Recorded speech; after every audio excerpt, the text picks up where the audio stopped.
ചർച്ച തുടങ്ങുന്നു. ചർച്ചയിൽ ശ്രീ ജെ.ആർ. പത്മകുമാർ, ശ്രീ പന്തളം സുധാകരൻ, ശ്രീ എം.ബി. രാജേഷ് എന്നിവരാണ് പങ്കെടുക്കുന്നത്. ശ്രീ പന്തളം സുധാകരൻ, പുതിയ ചർച്ച ഗാന്ധിക്ക് വേണ്ടത്ര വിപണി മൂല്യമില്ല എന്ന മട്ടിലാണ് പുരോഗമിക്കുന്നത്. എങ്ങനെയാണ് ഈ പുതിയ സാഹചര്യത്തിൽ ഉയർന്നു വരുന്ന കഴിഞ്ഞ 2 ദിവസമായി നടക്കുന്ന ഈ ചർച്ചകളെക്കുറിച്ചുള്ള പ്രതികരണം? ലോകം ആദരിക്കുന്ന യുഗപ്രഭാവനായ കർമ്മയോഗിയാണ് നമ്മുടെ രാഷ്ട്രപിതാവ് മഹാത്മാഗാന്ധി. ഭൂമിയെപ്പോലെ ക്ഷമിക്കുന്ന മഹാത്മാവ് നമ്മുടെ ഇതും ക്ഷമിക്കും എന്ന കാര്യത്തിൽ യാതൊരു സംശയമില്ല. യഥാർത്ഥത്തിൽ ഇങ്ങനെ ഒരു 10,000-കണക്കിന് പുസ്തകങ്ങളിലൂടെ ലോകപ്രസിദ്ധരായ ഗ്രന്ഥകർത്താക്കൾ എഴുതിക്കൊണ്ടിരുന്നിട്ട് പോലും തീരാത്ത ഒരു സമസ്യ പോലെ നീണ്ടുകിടക്കുന്ന ഒരു വലിയ അത്ഭുത പ്രതിഭാസമാണ് മഹാത്മജി. ആ മഹാത്മജിയുടെ പേരിൽ ഇന്ന് പ്രത്യേകിച്ച് മോഡി സർക്കാരിൻ്റെ ഭാഗത്തു നിന്ന് ഒരു തർക്കമുണ്ടാക്കുന്ന തരത്തിൽ അപകീർത്തികരമായ രീതിയിൽ പ്രതികരിക്കുന്ന ഒരു സമീപനമുണ്ടായത് സത്യം പറഞ്ഞാൽ ഹിറ്റ്ലറെ പോലും നാണിപ്പിക്കുന്ന ഒന്നാണെന്ന കാര്യത്തിൽ യാതൊരു സംശയമില്ല. കാരണം അതായത് ക്രൂരമായ ആക്ഷേപ ശരം എയ്തുകൊണ്ട് മതേതര ജനാധിപത്യ സാംസ്കാരിക പ്രസ്ഥാനങ്ങളെ തകർത്തുകൊണ്ട് ഫാസിസം സ്ഥാപിക്കാനുള്ള തിരിച്ചറിവിനുള്ള ഒരു ശ്രമമാണ് ഇപ്പോൾ നടന്നുകൊണ്ടിരിക്കുന്നത്. അതിൻ്റെ ഭാഗമായിട്ട് വേണം ഇപ്പോൾ ഗാന്ധിജിക്ക് എതിരെയുള്ള കലണ്ടറിൽ നിന്നും യഥാർത്ഥത്തിൽ ഒരു കലണ്ടറിൽ നിന്നും അദ്ദേഹത്തിൻ്റെ പേര് മാറ്റിയാൽ മാഞ്ഞു പോകുന്ന ഒന്നാണോ മഹാത്മജി? മഹാത്മജി ലോകമെമ്പാടുമുള്ള ജനങ്ങളുടെ ഹൃദയത്തിൽ നന്മയുടെ സമാധാനത്തിൻ്റെ പ്രതീകമായി നിലകൊള്ളുന്നു. നമുക്കറിയാമല്ലോ, നോബൽ സമിതി പോലും പറഞ്ഞത് മഹാത്മജിക്ക് സമാധാനത്തിലുള്ള നോബൽ പ്രൈസ് കൊടുക്കാൻ കഴിയാത്തത് ഒരു വലിയ വീഴ്ചയായി ഞങ്ങൾ കാണുന്നു എന്നാണ് പറഞ്ഞത്. അങ്ങനെയുള്ള മഹാത്മാവിനെക്കുറിച്ച് ഇങ്ങനൊരു ചർച്ച ഉണ്ടായത് തന്നെ സത്യം പറഞ്ഞാൽ എന്നെപ്പോലെയുള്ള ഒരു സാധാരണക്കാരൻ വേദനയുണ്ടാക്കുന്നു എന്ന് പറയാൻ ഞാൻ ആഗ്രഹിക്കുന്നു. ഇതിൻ്റെ പിന്നിലുള്ള ശക്തികളുടെ ലക്ഷ്യം വളരെ ക്രൂരമാണ്. അതിനെ ജനങ്ങൾ ഒറ്റക്കെട്ടായി നേരിടണം, ഇല്ലായ്മ ചെയ്യണം എന്നാണ് എൻ്റെ അഭിപ്രായം. ശ്രീ എം.ബി. രാജേഷ്, ഈ ഒരു ബ്രാൻഡ് മൂല്യം എന്ന നിലയ്ക്ക് രാഷ്ട്രപിതാവിനെ കുറിച്ചുള്ള ചർച്ചയിൽ കാര്യങ്ങൾ കൊണ്ടെത്തിക്കുന്നത് എന്തുദ്ദേശത്തിലായിരിക്കും? ഇത് ഒട്ടും അത്ഭുതകരമല്ല. ഗോഡ്സെയുടെ അനുയായികൾക്ക് ഗാന്ധിജിക്ക് ഒരു മൂല്യവുമുണ്ട് എന്ന് തോന്നുകയില്ല. എൻ.വി. കൃഷ്ണവാര്യരുടെ പഴയ കവിതയാണ് ഇപ്പോൾ എനിക്ക് ഓർമ്മ വരുന്നത്. എത്ര ദീർഘദർശനത്തോടു കൂടിയാണ് അദ്ദേഹം ആ കവിത എഴുതിയത് എന്നിപ്പോൾ നമ്മൾ ഓർത്താൽ അത്ഭുതപ്പെടും. ഗാന്ധിയും ഗോഡ്സെയും എന്ന കവിതയിൽ അത് തുടങ്ങുന്നത് ഇങ്ങനെയാണ്: അരി വാങ്ങാൻ ക്യൂവിൽ തിക്കി നിൽപ്പു ഗാന്ധി, അരികിൽ കൂറ്റൻ കാറിലേറി നീങ്ങുന്നു ഗോഡ്സെ. ഒരു വ്യത്യാസം മാത്രമേ ഉള്ളൂ. ഇപ്പോൾ ഗോഡ്സെ സഞ്ചരിക്കുന്ന കാറിൻ്റെ മുമ്പിൽ ദേശീയ പതാകയുണ്ട്. ദേശീയ പതാകയുള്ള കാറിലാണ് ഗോഡ്സെ, അല്ലെങ്കിൽ ഗോഡ്സെയുടെ പ്രത്യയശാസ്ത്രം പിൻപറ്റുന്നവർ ഇപ്പോൾ സഞ്ചരിച്ചു കൊണ്ടിരിക്കുന്നത് എന്നതാണ് വ്യത്യാസം. ഇവിടെ നമുക്ക് കാണാൻ കഴിയുന്ന കാര്യം, ഗാന്ധിജിക്കെതിരായിട്ട് നടക്കുന്ന ഈ സിസ്റ്റമാറ്റിക് ആയിട്ടുള്ള ഒരാക്രമണം ഇത് ഒറ്റപ്പെട്ടതല്ല. ഇന്ന് ഒരു മന്ത്രിയാണ് പറയുന്നത്, രാഷ്ട്രപിതാവിനെ തള്ളി പറയുന്നത് ഒരു മന്ത്രിയാണ്. ഒരു വിലയുമില്ലാത്ത, ബ്രാൻഡ് വാല്യൂ ഇല്ലെന്ന് പറഞ്ഞ് പച്ച മലയാളം എന്താണ്, ഒരു വിലയുമില്ലാത്തൊരു മനുഷ്യനാണ് ഇദ്ദേഹം എന്നാണ് ഈ മന്ത്രി പറഞ്ഞിട്ടുള്ളത്. ഇത് ഒറ്റപ്പെട്ടതാണോ? മോഡി ഗവൺമെൻറ് അധികാരത്തിൽ വന്ന ശേഷമാണ് ഗോഡ്സെയ്ക്ക് അമ്പലം പണിതത്. ഹിന്ദു മഹാസഭ ഗോഡ്സെയ്ക്ക് പ്രതിമ സ്ഥാപിച്ചത്. ഒരു നടപടിയും ഉണ്ടായിട്ടില്ല. ഗോഡ്സെയുടെ പേരിൽ BJP ഭരിക്കുന്ന രാജസ്ഥാനിൽ ഏറ്റവും വലിയ പാലത്തിന് ഗോഡ്സെയുടെ നാമകരണം നടത്തിയത് ഈ ഗവൺമെൻറ് അധികാരത്തിൽ വന്നിട്ടാണ്. BJPയുടെ MP, ഇപ്പോഴും BJP MPയും നേതാവുമായിട്ടുള്ള സാക്ഷി മഹാരാജാണ് പറഞ്ഞത് ഗോഡ്സെ മഹാത്മാഗാന്ധിയേക്കാൾ വലിയ ദേശഭക്തനാണ്. ഇവരുടെ ദേശസ്നേഹത്തിൻ്റെ അളവുകോൽ ഇപ്പോൾ മനസ്സിലായല്ലോ.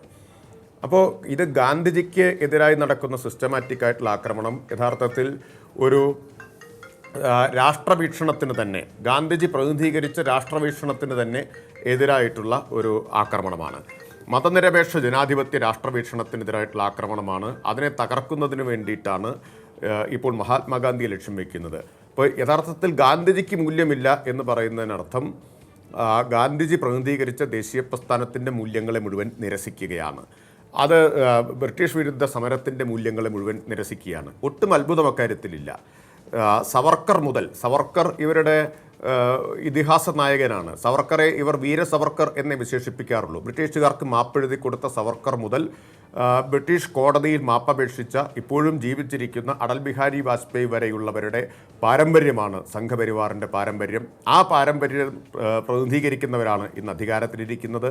അവർ ഗാന്ധിയെ അന്ന് വെടിയുണ്ട കൊണ്ടില്ലാതാക്കി ഇപ്പോൾ ഗാന്ധിജിയുടെ എല്ലാ അടയാളങ്ങളെയും എല്ലാ ഓർമ്മകളെയും ഗാന്ധി പ്രതിനിധീകരിച്ച ദേശീയ പ്രസ്ഥാനത്തിൻ്റെ എല്ലാ അടയാളങ്ങളങ്ങളെയും ഇല്ലാതാക്കാൻ വേണ്ടിയാണ് ശ്രമിക്കുന്നത്. ഇപ്പൊ കലണ്ടറിൽ നിന്ന് നീക്കം ചെയ്തു. ഞാൻ തിരിച്ചു വരാം. എം പി രാജേഷ്, ഈ അഡ്വക്കേറ്റ് ജെ ആർ പത്മകുമാർ, ഈ മൂല്യം, മഹാത്മാഗാന്ധിയുടെ മൂല്യം നിർണ്ണയിക്കുന്ന തരത്തിലുള്ള ഒരു ചർച്ച ഉയർന്നു വരുന്ന തരത്തിൽ നീക്കമുണ്ടായത് ബി ജെ പിയുടെ ഭാഗത്തു നിന്ന്, അല്ലെങ്കിൽ ബി ജെ പിയുമായി ബന്ധപ്പെട്ട് പ്രവർത്തിക്കുന്ന സംവിധാനങ്ങളുടെ ഭാഗത്തു നിന്നാണ്. ഇപ്പോൾ ആദ്യത്തെ ഖാദി വില്ലേജ് ഇൻഡസ്ട്രീസ് കമ്മീഷൻ്റെ കലണ്ടറിൽ നിന്ന് മഹാത്മാഗാന്ധിയെ മാറ്റിയ വിഷയത്തെക്കുറിച്ച് ഇന്നലെ നടന്ന ചർച്ചകളിലും അദ്ദേഹത്തിൻ്റെ ബ്രാൻഡ് മൂല്യത്തെക്കുറിച്ചുള്ള ചർച്ചകളാണ് ഉയർന്നു വന്നത്. അതായത് നരേന്ദ്രമോദി വന്നതിന് ശേഷം, അദ്ദേഹം ബ്രാൻഡ് അംബാസഡർ ആയതിനു ശേഷം അതിൻ്റെ വിൽപ്പന പുരോഗമിച്ചു, ഖാദിയുടെ വിൽപ്പന പുരോഗമിച്ചു എന്ന നിലയ്ക്കാണ് ആ ചർച്ചയെ കൊണ്ടുപോയി സെറ്റ് ചെയ്തത്. ഇന്നിപ്പോൾ അതിനെ ന്യായീകരിക്കാൻ പറയുന്ന കൂടെ ഈ പറഞ്ഞ നോട്ടിൻ്റെ മൂല്യം ഇടിയുന്നത് പോലും മഹാത്മാഗാന്ധിയുടെ ചിത്രമുള്ളത് കൊണ്ടാണ് എന്ന് പറഞ്ഞു വയ്ക്കാൻ ബി ജെ പിയുടെ ഒരു മന്ത്രിക്ക് എങ്ങനെയാണ് കഴിയുന്നത്? ഇപ്പോൾ മന്ത്രിയുടെ പ്രസ്താവനയെ സംബന്ധിച്ച് വളരെ വ്യക്തമായിട്ട് അവിടുത്തെ മുഖ്യമന്ത്രി പറഞ്ഞിട്ടുണ്ട്. അദ്ദേഹത്തിൻ്റെ വ്യക്തിപരമായ അഭിപ്രായമാണ്, അത് പാർട്ടിയുടെ അഭിപ്രായമല്ല എന്ന് പറയുമ്പോൾ ആ ചാപ്റ്റർ അവിടെ ക്ലോസ്. അതിനെക്കുറിച്ച് കൂടുതൽ ഭാരതീയ ജനതാ പാർട്ടി പ്രതികരിക്കേണ്ട കാര്യമില്ല. പാർട്ടിയുടെ അഖിലേന്ത്യാ സ്പോക്സ് പേഴ്സൺ ശ്രീകാന്ത് ശർമ്മ ഡൽഹിയിൽ പത്രസമ്മേളനത്തിൽ വളരെ വ്യക്തമായിട്ട് പറഞ്ഞിട്ടുണ്ട്, അത് പാർട്ടിയുടെ അഭിപ്രായമല്ല. പാർട്ടി ഒരിക്കലും ഗാന്ധിയെ ആ നിലയിൽ കാണുന്നില്ല. ഒരു ദേശീയ പുരുഷനായിട്ട് തന്നെയാണ്, മഹാത്മാവായി തന്നെയാണ് ഗാന്ധിയെ കാണുന്നതെന്ന് പറയുമ്പോൾ പാർട്ടിയുടെ നിലപാട് വ്യക്തമായി. ഇപ്പോൾ രാജേഷ് ആയാലും പന്തളം സുധാകരനായാലും പറയുന്നത് ഈ ഗാന്ധിയോടുള്ള ഭക്തിയല്ല, മോഡിയോടുള്ള വിരോധം ആണ് അത് അവരുടെ ഭാഷയിൽ നിന്ന് വരുന്നത്.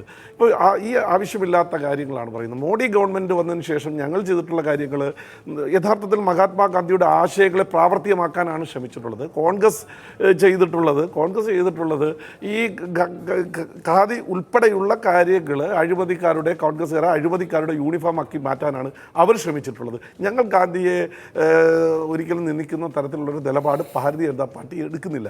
പിന്നെ ഇവിടെ രാജേഷ് പറയാൻ സൂചിപ്പിച്ച കാര്യം, അതിൽ ഇദ്ദേഹം ഇതിൻ്റെ ഈ ചിഹ്നങ്ങളെ, ഗാന്ധിയുടെ ചിഹ്നങ്ങളെ ഒഴിവാക്കാൻ ശ്രമിക്കുന്നു എന്ന് പറയുമ്പോൾ വെറും വ്യാജ ഗീബൽസിയൻ തന്ത്രങ്ങളും പ്രചരണങ്ങളാണ്. അതാരും ഇന്ത്യയിലെ ജനങ്ങൾ അവജ്ഞയോട് തള്ളും. ഞാനൊന്ന് ചോദിക്കട്ടെ, ഇതിലെന്താണ് ഈ പുതുതായി നരേന്ദ്രമോദിയുടെ ഗവൺമെൻറ് ഈ ഗാന്ധിയുടെ ഈ ചിത്രം മാറ്റാൻ എന്താണ് ചെയ്തത്?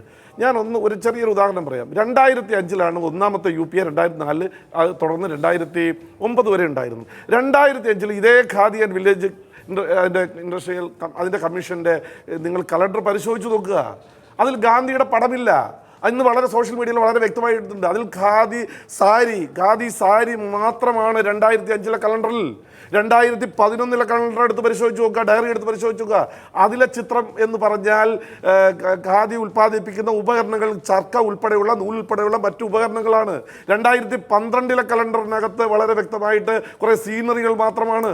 2016 വന്ന കാര്യം വെച്ചാൽ നരേന്ദ്രമോദിയെ ഇതിൻ്റെ ബ്രാൻഡ് അംബാസഡറായി ആ കമ്മീഷൻ നിശ്ചയിച്ചതിന് ശേഷം അദ്ദേഹം പങ്കെടുത്ത ഒരു ചടങ്ങിൻ്റെ ഒരു വിഷ്വൽ എടുത്തിട്ട് ഒരു കലണ്ടർ അടിച്ചു. അതല്ലാതെ നേരത്തെ ഗാന്ധി ചർക്കയിൽ നിന്ന് ഈ പടം മാത്രം മാറ്റിയിട്ട് അവിടെ ഇദ്ദേഹത്തെ പ്രതിഷ്ഠിച്ച് മോർഫ് ചെയ്ത ഒരു ചിത്രമല്ല. അദ്ദേഹം പങ്കെടുത്ത ഒരു പരിപാടിയുടെ ചിത്രം പ്രദർശിപ്പിച്ചു, ഒരു കലണ്ടർ അടിച്ചു എന്ന് പറയുമ്പോൾ എന്താ അതിലുള്ള വലിയ തെറ്റ്? അപ്പോൾ ഇത് മോഡി വിരോധമാണ്, അല്ലാതെ ഗാന്ധി ഭക്തിയല്ല. ഞാൻ അതാണ് ചോദിക്കുക. 2005 ഈ കലണ്ടറിൽ നിന്ന്, ഡയറിയിൽ നിന്ന് ഗാന്ധിയെ മാറ്റിയപ്പോൾ തീർച്ചയായും 2005 2011 ഇതല്ല വ്യക്തമാണ്. കാരണം അതിനുശേഷം ആ കാര്യങ്ങൾ ആ നിലയ്ക്ക് തന്നെ അവരും വിശദീകരിച്ചിട്ടുണ്ട്. പക്ഷേ മറ്റു വർഷങ്ങളിൽ മഹാത്മാഗാന്ധി തന്നെയാണ് ഉണ്ടായിരുന്നത്. അവിടെ റീപ്ലേസ് ചെയ്യുന്നത് മഹാത്മാഗാന്ധിയുടെ പതിവ് ചിത്രത്തിന് സമാനമായ, അദ്ദേഹം ചർക്കയിൽ നൂൽക്കുന്ന ആ ചിത്രത്തിന് സമാനമായ പ്രധാനമന്ത്രി നരേന്ദ്രമോദിയുടെ ചിത്രമാണ്. എന്തായാലും അത് അവിടെ വരെയുള്ള കാര്യങ്ങളെ താങ്കൾ ഇപ്പോൾ വ്യാഖ്യാനിച്ചതുപോലെ വേണമെങ്കിൽ BJPക്ക് വ്യാഖ്യാനിക്കാമായിരുന്നു. പക്ഷേ ഇന്നലെ എന്താണ് സംബിത് പാത്ര പറഞ്ഞത്? അദ്ദേഹം ഇതിനെ വ്യാഖ്യാനിക്കുന്നത് പ്രധാനമന്ത്രി നരേന്ദ്രമോദി മികച്ച ബ്രാൻഡ് അംബാസഡറാണ്, അദ്ദേഹം വന്നതിന് ശേഷം ഇതിൻ്റെ കച്ചവടം ഇരട്ടിച്ചു, വിപണി മൂല്യം അദ്ദേഹത്തിൻ്റെ ചിത്രത്തിനുണ്ട് ഈ മട്ടിലാണോ അതിനെ വ്യാഖ്യാനിക്കേണ്ടത്? അപ്പോൾ ആത്യന്തികമായി BJP-യുടെ ഒരു മനസ്സിലിരിപ്പ് എന്ന് പറയാവുന്നത് ഇതൊക്കെ തന്നെയാണ്. അല്ല, അത് നിങ്ങൾ ആ രീതിയിൽ എങ്ങനെ വേണമെങ്കിലും വ്യാഖ്യാനിക്കാം. ഇപ്പം ഒരു കഥ അടച്ചിരിക്കുന്നു എന്ന് പറയും, പകുതി കഥ വാതിൽ അടച്ചിരിക്കുന്നു എന്ന് പറഞ്ഞാൽ പകുതി തുറന്നിരിക്കുന്നു എന്നും പറയാം. അപ്പോൾ ആ രീതിയിൽ നിങ്ങൾ ചിന്തിക്കുന്നതും വ്യാഖ്യാനിക്കുമാണ്. ഞങ്ങളെ സംബന്ധിച്ചിടത്തോളം അതല്ല. ഇത് ഞാൻ നേരത്തെ സൂചിപ്പിച്ചു, ആ ഫോട്ടോ എംബ്ലത്തിൽ നിന്ന് മഹാത്മാഗാന്ധിയുടെ മാറ്റിയെടുത്തിട്ട് മോഡിയുടെ പടം അതിൽ പ്ലേസ് ചെയ്ത് നോക്കി മനസ്സിലാക്കാം. അതല്ലല്ലോ, ഇത് വേറൊരു പരിപാടിയിൽ മോഡി ചർക്കയിൽ നൂല് തോർക്കുന്ന അവരുടെ ബ്രാൻഡ് അംബാസഡർ എന്നുള്ള ഈ മറ്റ് ഗ്രാമീണരുമായി പങ്കെടുക്കുന്ന ഒരു പരിപാടിയിൽ എടുത്ത ചിത്രം അവരുടെ കലണ്ടറിൽ ഉപയോഗിക്കാൻ പാടില്ല എന്ന് പറഞ്ഞാൽ അതിന്റെ അർത്ഥം എന്താണ്? അങ്ങനെയാണെങ്കിൽ 2005 മൻമോഹൻ സിംഗിന്റെ സഹായത്തിൽ CPM-ന്റെ പിന്തുണയോടുകൂടി മഹാത്മാഗാന്ധിയെ കലണ്ടറിൽ നിന്ന് മാറ്റിയതിന് കോൺഗ്രസ് മാപ്പ് പറയണം, CPM മാപ്പ് പറയണം. ഞാനൊന്ന് ഇടപെടട്ടെ. അല്ല, അവിടെ റീപ്ലേസ് ചെയ്ത് നരേന്ദ്രമോദി അല്ലെങ്കിൽ മൻമോഹൻ സിംഗ് വന്നില്ല.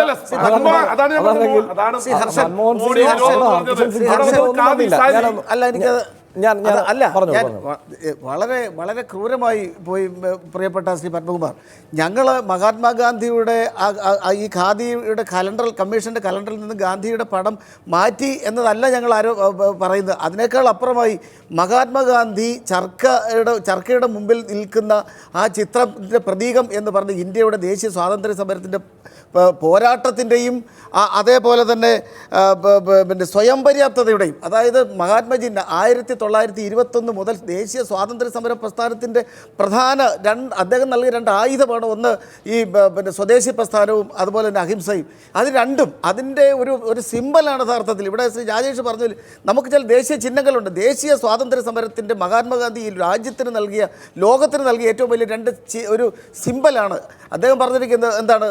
സ്വദേശി is the soul of swaraj എന്നാണ് പറയുന്നത്. അങ്ങനെ അതിൻ്റെ സിമ്പലാണ് യഥാർത്ഥത്തിൽ മഹാത്മാഗാന്ധി ഈ ചർക്കയുടെ മുമ്പിൽ ഇരിക്കുന്ന ചിത്രം കൊണ്ട് കാണുന്നത്. ആ ചിത്രത്തിന് പകരം ഇന്ത്യൻ പ്രധാനമന്ത്രി ഗോഡ്സെയുടെ അനുയായിയായ മോഡിയുടെ ചിത്രം വെച്ചാണ് മഹാത്മാഗാന്ധി ആക്ഷേപിച്ചത്, അപമാനിച്ചത് എന്നുള്ളതാണ് ഇവിടെ പ്രസക്തമായി. പകരം നിങ്ങൾ വേറെ എന്തെങ്കിലും വെച്ചോളൂ. ഞാൻ തിരിച്ചു വരാം. അഡ്വക്കേറ്റ് JR പത്മകുമാർ, ഒരു പ്രധാന കാര്യമുണ്ട്. താങ്കൾ വളരെ എളുപ്പത്തിൽ വഴുതിപ്പോയ ഒരു കാര്യമുണ്ട്. ഇന്നിപ്പോൾ ഹരിയാനയിലെ മന്ത്രി പറഞ്ഞ കാര്യം, ആ വിഷയം മന്ത്രി പിൻവലിച്ചതോടെ ആ ചാപ്റ്റർ അവിടെ അവസാനിച്ചു എന്ന് പറയുമ്പോൾ ഒരു പ്രധാനപ്പെട്ട കാര്യമുണ്ട്. ഈ രാജ്യത്ത് ഒരു സംസ്ഥാനത്തെ ആരോഗ്യമന്ത്രിയായിരിക്കുന്ന BJP-യുടെ ആരോഗ്യമന്ത്രിയായിരിക്കുന്ന വ്യക്തിയാണ് മഹാത്മാഗാന്ധിയെ ഈ നിലയ്ക്ക് അവഹേളിച്ചിരിക്കുന്നത്, അപഹസിച്ചിരിക്കുന്നത്. അത് ആ പ്രസ്താവന പിൻവലിച്ചതോടെ അവസാനിച്ചു എന്നാണ്. അല്ല, അത് ഞങ്ങളുടെ പാർട്ടിയുടെ നിലപാട് വക്താവ് പറഞ്ഞിട്ടുണ്ട്, മന്ത്രി എന്ന് പറഞ്ഞിട്ടുണ്ടെങ്കിൽ അവിടെ മുഖ്യമന്ത്രി ആ നിലപാട് പറഞ്ഞിട്ടുണ്ട്. ഞങ്ങളുടെ നിലപാടല്ല. അങ്ങനെ നിങ്ങൾ ആലോചിക്കുക, കോൺഗ്രസ് ഈ മഹാത്മാഗാന്ധിയുടെ സ്മരണം നിലനിർത്താൻ എന്താ ചെയ്തത്? ഏകദേശം 60 വർഷക്കാലം കോൺഗ്രസ് ഇന്ത്യ മഹാരാജ്യം ഭരിച്ചു. ഏകദേശം 2000-ഓളം പദ്ധതികളും പ്രോജക്റ്റുകളും ഇവർ പ്രഖ്യാപിച്ചിട്ടുണ്ട്. ഗവൺമെൻറ് സ്ഥാപനങ്ങളുമുണ്ട്. ഒരു 5 എണ്ണത്തിന് മുകളിൽ മഹാത്മാഗാന്ധിയുടെ പേരിട്ട ഏതെങ്കിലും ഒരെണ്ണം ഒന്ന് പറയട്ടെ, മഹാത്മാഗാന്ധിയുടെ സ്മരണം നിലനിർത്താൻ. ഈ നെഹ്റു കുടുംബം കഴിഞ്ഞ 3 തലമുറകളായിട്ട് ഈ ഇദ്ദേഹത്തിൻ്റെ ഈ ഗാന്ധി എന്ന ലേബൽ ഒട്ടിച്ചുകൊണ്ട് ജനങ്ങളെ പറ്റിക്കുക. അതല്ലാതെ മഹാത്മാഗാന്ധി നെഹ്റു കുടുംബം തമ്മിലുള്ള ബന്ധം എന്താ? അതിലേക്ക് വരാം. അതിന് ശ്രീ പന്തളം സുധാകരൻ മറുപടിയും ഉണ്ടാകും. അതിനു മുൻപ് ശ്രീ MP രാജേഷ്, ഇതൊക്കെയാണ് BJP-ക്ക് ഇതിനു മുന്നിൽ ഈ വിഷയത്തിൽ വയ്ക്കാനുള്ള ന്യായവാദങ്ങൾ. ഇവിടെ മേക്ക് ഇൻ ഇന്ത്യ അടക്കമുള്ള പദ്ധതികളുമായി മഹാത്മാഗാന്ധിയുടെ ആശയം നടപ്പാക്കാൻ ഞങ്ങളുണ്ട്. അത് കോൺഗ്രസ് അല്ല, ഇവിടെ മറ്റാരുമല്ല ചെയ്തിരിക്കുന്നത്. ആ നിലയ്ക്ക് ദേശീയത ഉയർത്തിപ്പിടിക്കാനും ഞങ്ങളുണ്ട് എന്നതാണ് BJP-യുടെ വാദം. മഹാത്മാഗാന്ധിയുടെ ആശയത്തെ കുഴിച്ചുമൂടിക്കൊണ്ടിരിക്കുകയാണ് RSSും മോഡി സർക്കാരും ചെയ്തുകൊണ്ടിരിക്കുന്നത്. ഇതെല്ലാം അസാമാന്യമായിട്ടുള്ള അസത്യപ്രചരണമാണ്. കല്ല് വെച്ച നുണയാണ് ഇവർ പ്രചരിപ്പിക്കുന്നത്. ഇതൊന്നും ആളുകൾക്ക് മനസ്സിലാവില്ല എന്നാണ് ഇവർ ധരിക്കുന്നത്. നിരന്തരമായിട്ട് ഗാന്ധിജിയെ അധിക്ഷേപിച്ചു കൊണ്ടിരിക്കുന്നു. അവർക്കെതിരെ ഒരു പ്രശ്നമില്ല. എത്ര എളുപ്പത്തിലാണ് പറഞ്ഞത്, ആ ചാപ്റ്റർ ക്ലോസ്. ആ മന്ത്രി ഇപ്പോഴും മന്ത്രിയായിട്ട് തുടരുകയാണ്. ഇവിടെ മോഡിയെ വിമർശിച്ച കമലും അതുപോലെ MTയും ഒക്കെ രാജ്യം വിട്ടു പോകണം. പക്ഷെ മഹാത്മാഗാന്ധിക്ക് ഒരു വിലയുമില്ല എന്ന് അധിക്ഷേപിച്ചയാൾ ഇപ്പോഴും മന്ത്രിയായിട്ട് തുടരുന്നു. ആ ചാപ്റ്റർ ക്ലോസ് എന്നാണ്